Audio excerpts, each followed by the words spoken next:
বিসমিল্লাহির রহমানির রহিম। টানা 15 দিন বৃষ্টির পর আজকে সারাদিন আপনার গেছে, রোদ গেছে, বৃষ্টি হয়নি, তাই রাস্তাঘাট সব শুকনা। আমি আপনাদের জন্য একটি ভিডিও করলাম, আপনারা দেখবেন। পূর্ণিমার চাঁদ এই আস্তে আস্তে আস্তে আস্তে বেরিয়ে আসছে। দেখুন গাছের আড়াল থেকে কত সুন্দর লাগতেছে পূর্ণিমার চাঁদটা। দেখেন কত সুন্দর, তাই না?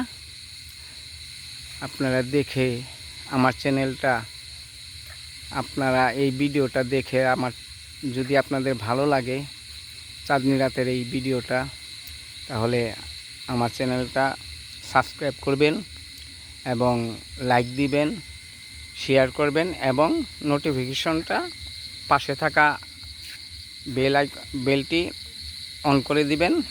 আমি যা ভিডিও ছাড়ব সম্পূর্ণ আপনাদের কাছে পৌঁছে যাবে। এই যে দেখতেছেন একটি গাছটির পাতাটি, এটাকে বলে, কেউ বলে পাকিস্তানি লতা, কেউ বলে রিফিউজি লতা। এই লতাটি যদি কেউ নিয়ম করে প্রতিদিন সকালে, যাদের অনেক গ্যাস্ট্রিক, ভিতরে ঘা হয়ে গেছে, তারা যদি প্রতিদিন সকালে মুখ ধোয়ার আগে এখান থেকে, উপরে থেকে না, এখান থেকে না, ঠিক এর নিচে থেকে কিছু পাতা, যেমন এই ধরনের পাতাগুলি 15-20টা পাতা নেবেন, নিয়ে চিবিয়ে রস খাবেন। খাওয়ার পরে সুবাটা ফেলে দিবেন। 1 সপ্তাহ খাওয়ার পরে আপনার মনে হয় আল্লাহর রহমত, আপনার আর ওষুধ খেতে হবে না। আমার যতটুকু সম্ভব আমি এটা নিজেই খাই।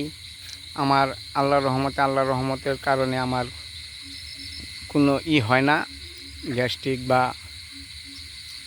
আলসার, ডায়াবেটিস ইত্যাদি কিছুই নেই।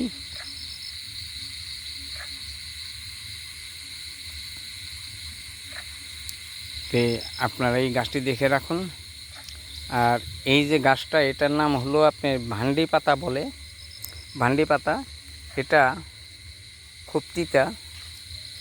প্রতিদিন সকালে আপনি আধা চামচ এবং রাতে আধা চামচ খাবেন, আপনার শরীরের ব্যথা, বিষ ব্যথা সব চলে যাবে। এবং রাত্রে জ্বর আসাটা থাকলে, যদি জ্বর আসে আপনার, তাহলে সেটাও কমে যাবে। আপনি হয়তো 2 দিন বা 3 দিন বা 1 সপ্তাহ ট্রাই করে দেখেন, দেখলে বাদে বুঝতে পারবেন আমি কি বলছি। আমার কোনো কথা না, আমার কোনো কথার কোনো গুণ নাই। আমি যেটা জানি, আমি যেটা করি, সেটাই আপনাদেরকে দেখানোর চেষ্টা করি। আপনারা দেখে রাখেন। আমাদের বাংলাদেশে যা কিছু, যত পদের গাছগাছরা আছে, লতা গাছ আছে, সবই ঔষধি গাছ।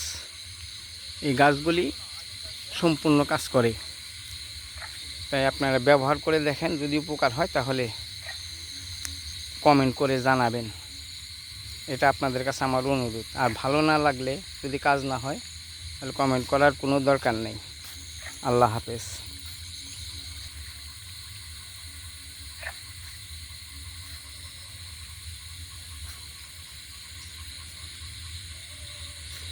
রে